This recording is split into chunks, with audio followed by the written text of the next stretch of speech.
নির্বাচনের পরিবেশ অত্যন্ত খারাপ। আমরা আশঙ্কা করছি যে আমরা অনেক খারাপ নির্বাচন দেখেছি। আমার বিশ্বাস এবার আমাদের দেখতে হবে হয় এর চেয়েও খারাপ অথবা ওদের সমকক্ষ। ভালো নির্বাচনের কোনো সম্ভাবনা এখন পর্যন্ত আমার চোখে পড়ছে না। আমরা বৈষম্যের শিকার হচ্ছি। আমাদের 3 জন সংসদ সদস্য প্রার্থী তারা জেলে আছে এবং তাদেরকে সম্পূর্ণ মিথ্যাভাবে মামলা ঢুকিয়ে দেওয়া হয়েছে। তাদের এগেনস্টে কোনো এনকোয়ারি হয়নি, তাদের এগেনস্টে কোনো চার্জশিট হয়নি। তবু তাদেরকে যখনই একটা জামিন দেওয়া হয় সঙ্গে সঙ্গে আরেকটা মামলা দিয়ে তাদেরকে শোন অ্যারেস্ট দেখিয়ে জেলখানা থেকে আটক করে রাখা হয়। দুজনকে প্রায় 14 থেকে 15 মাস এরা এই অবস্থা আছে।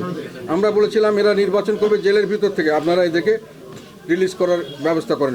সর্বস্তরে আমরা আবেদন জানিয়েছিলাম যে তাদের কোনো অপরাধ নাই, তাদেরকে চার্জশিট হয়নি। আরেকজনকে কিছুদিন আগে ধরা হয়েছে, সেখানেও শুনলাম যে তার প্রতিদ্বন্দ্বী একজন ওই একটা মার্ডার ওই জুলাই হত্যা মামলার সঙ্গে ঢুকিয়ে দিয়েছে। এগুলোর বিষয়ে আমাদের বক্তব্য হলো জাতীয় পার্টি একমাত্র রাজনৈতিক দল বাংলাদেশের মধ্যে যে জুলাই আন্দোলনে প্রথম দিন থেকে শেষ দিন পর্যন্ত সক্রিয়ভাবে অংশগ্রহণ করেছে, সক্রিয়ভাবে সমর্থন দিয়েছে। আর অনেক দল ভিতরে ভিতরে দিয়েছে, অনেক কথা বলেছে, হয়তো বেশি দিয়েছে আমাদের চেয়ে, কিন্তু সক্রিয় সামনাসামনি প্রকাশ্যভাবে ঘোষণা দিয়ে পার্টির ফোরামে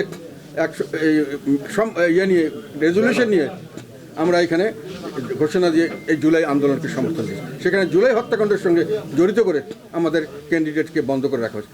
তারপরে আমরা যখন এটা কথা বললাম, আমরা আনঅফিসিয়াল জায়গায় অনেক জায়গাতে শুনতে পারলাম যে এই সব হত্যাকাণ্ডের সঙ্গে যারা জড়িত তাদেরকে আর জামিন দেওয়া হবে না।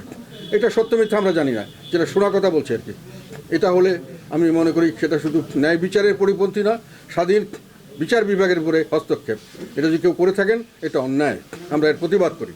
আর সেকেন্ড হলো আমাদের প্রচুর ক্যান্ডিডেট আছে, আমি সহ, যাদের এগেন্সে বিভিন্ন ধরনের মিথ্যা মামলা দিয়ে রাখা হচ্ছে এই জুলাই আন্দোলন ইতিহাসের, এবং সেই মামলাগুলোতে কোনো চার্জশিট হয়নি, কোনো রকম কোনো ইনকোয়ারি হয়নি।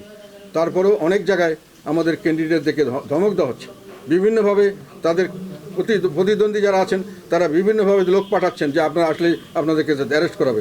পুলিশের মাধ্যমে অনেককে ধমক দেওয়া হয়েছে। পুলিশ বলছে স্যার আপনার নামে তো কেস আছে, এখন ইলেকশন করতে আসলে তো আমাকে অ্যারেস্ট করতে বললে অ্যারেস্ট করতে হবে। এখন তারা দিশাহারা। তো আমরা এগুলো জানানোর জন্য চেষ্টা করছি। আমরা ইলেকশন কমিশনের কাছে যোগাযোগ করার চেষ্টা করছি। কার কাছে জানাবো? ইলেকশন কমিশন আমাদেরকে কোনো সময় দিচ্ছেন না কথা বলার জন্য।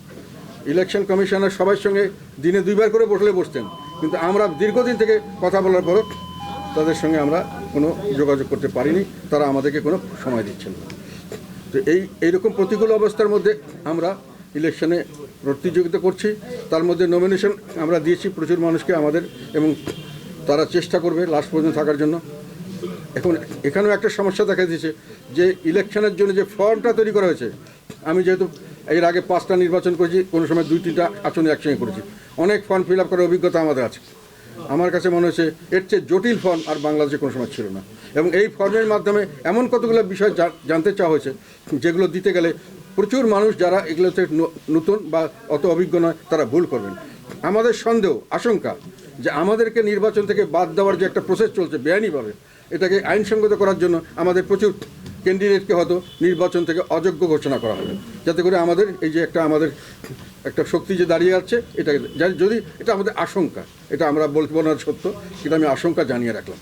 কাজেই আমরা নির্বাচনে সঠিক যেটাকে বলা হয় লেভেল প্লেয়িং ফিল্ড সেটা পাচ্ছি না, এবং বিভিন্নভাবে এখনও হ্যারাসমেন্টের শিকার হচ্ছি। তারপরেও আমরা চ্যালেঞ্জ হিসেবে এটা নিয়েছি এই জন্যই যে আমাদের অন্যায়ভাবে আমাদের উপরে অনেক কিছু দোষারোপ করা হচ্ছে, চাপিয়ে দেওয়া হচ্ছে, এবং অন্যায়ভাবে আমাদেরকে আমাদের অধিকার থেকে বঞ্চিত করা হচ্ছে। আমরা এর প্রতিবাদে সর্বক্ষণভাবে আমরা শেষ পর্যন্ত এই নির্বাচনে থাকার চেষ্টা করব, এবং প্রতিটি মুহূর্তে আমাদের উপর যে অবিচার হচ্ছে সেগুলো আমরা জনগণের সামনে তুলে ধরব। আমরা বিশ্বাস করি জনগণের শক্তি সবচেয়ে বড় শক্তি, এবং এর মাধ্যমে আমরা এই সমস্যার সমাধান করতে পারবো। জনগণ জানবে, দেশবাসী জানবে তারা কি নির্বাচন করছে, কেন করছে, কীভাবে করছে, এবং এটা আমরা দেশে এবং বিদেশে এটা আমরা প্রচার করব যদি তারা করে থাকেন আমাদের। এখন পর্যন্ত আমাদের বিষয়ে তারা বিমাতা সুলভ আচরণ করছেন, বৈষম্যের শিকার হচ্ছে, আমরা বিভিন্নভাবে হ্যারাস্ট হচ্ছি, এবং তার জন্য আমরা কার কাছে যাব, কোথায় যাব, এটার কোনো ঠিকানা পাওয়া যাচ্ছে না।